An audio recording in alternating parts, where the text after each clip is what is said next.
notice on Robbie, then you'll see that there's a couple of flat areas.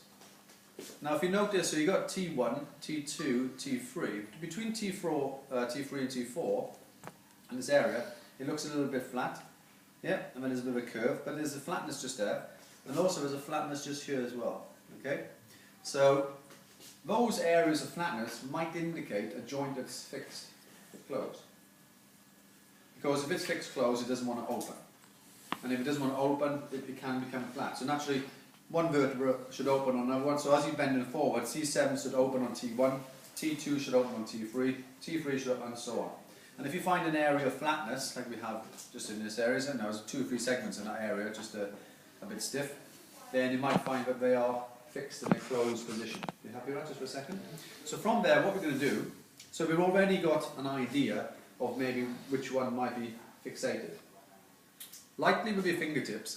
So if I use his head, this is what we call, osteopaths call this motion testing. Physios, I think, call it like a PIVM or a PAVM. Yeah, it's like passive intervertebral motion segment.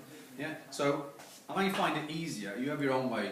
Find the spinous process and go in between. So you're into a spinous. So we're already a little bit of bind. So if I flex this head forward and I'm looking to see how much movement happens between C7 and T1.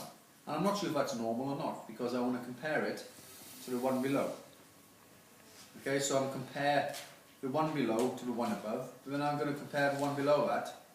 Yeah. So I'm just trying to decide which one feels like it's fixed, closed. So C7 and T1, okay, we have a bit of movement on that one. T1 and T2, it's a bit stiffer, and then T2 to T3 is stiffer still. So T2 to T3 is the stiffer segment of the 3 I've just tested. And I'm thinking that's going to be fixed closed because the gap is smaller, and when he's bending forward, he doesn't want to open as much as the one above or the one below, in this case. So flexion and extension will be what we call the cardinal plane. Don't worry so much about the rotations yet. Yeah? Flexion, no, because we're trying to open and we're trying to close. So flexion opens, and as you come back up, we're trying to close. Yeah, that sort of thing. So that's what we're going to be feeling for. When you start to palpate further down, the neck is important to the thorax. Commonly, down to about T4 is the end range of flexion. To get flexion through the T-spine, you almost have to start slumping through the trunk, yeah, to get there. So if you wanted to palpate further down, then you'd have to use something else to encourage the mobility. Now I'm going to change his position now. If you come and sit on the end to face that way. You can't see you come round. Right. So head forward, you know, for the first demo it's easier to show you what I've just done, yeah, for you to see. For this one, so like head forward, but you know, if I do it 5, 10, 15 times, and you have a go, and you have a go, and you have a go, yeah, by the time Sir Andrew has a go, he says, I think it feels right now. And I go, well, by the time you flex it 20 times, you probably mobilise it, haven't you? Yeah, so in effect, as you're assessing, you are treated. Alright, so light palpation, yeah, it's definitely stiff in this area there. Okay, it might be a little tense just on there. Alright, so it doesn't want to move in that one. Okay, so you know, I'm thinking I might be treating that one a bit later, yeah, that sort of thing. If you want to start to target further down, then what we can do, because we're not looking at the position yet, because chiropractors likely might come in and they go, this feels rotated on this side, yeah, but I can show you a little bit of that in a second. Interlock your fingers behind your neck if that's comfortable. Elbows forward. No, elbows forward.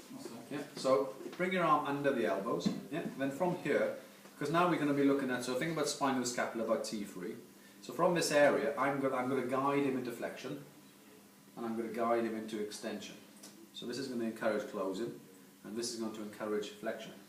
Fingers wide if you want to, just to ascertain, you know, a general motion, and then you can start to specify an area. Yeah, you can use different fingers if you want to stiffen that one. Yeah, that one's okay. Yeah, and you can start to come down to see which one you feel is stiff or not stiff. Yeah, that sort of thing. So this is encouraging flexion. If you find they're open, the joint is quite wide, then you might want to see, does it want to extend? Yeah, does it want to close? Does the gap get less? And if it doesn't want to get less, then you might say relax, and you might say they're fixed open. If you've got a kyphosis, typically you're in what position? Flexion. Yeah. And if you're looking at, if you just sit up straight up, if you're looking at Robbie just there, yeah, he's not kyphotic, is he? So he's flexed into that bit, but then he's more into neutral or extension in that bit. So potentially, these are going to be more flexed and these are going to be more extended.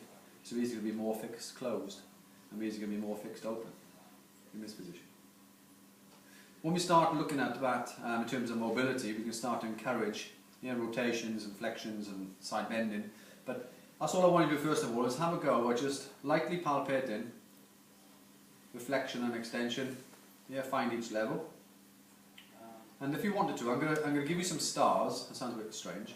And I'd like you to maybe put a star on the level you feel is a bit stiff. Okay? That one feels okay, but I'd put a star, say there, so T1 and T2.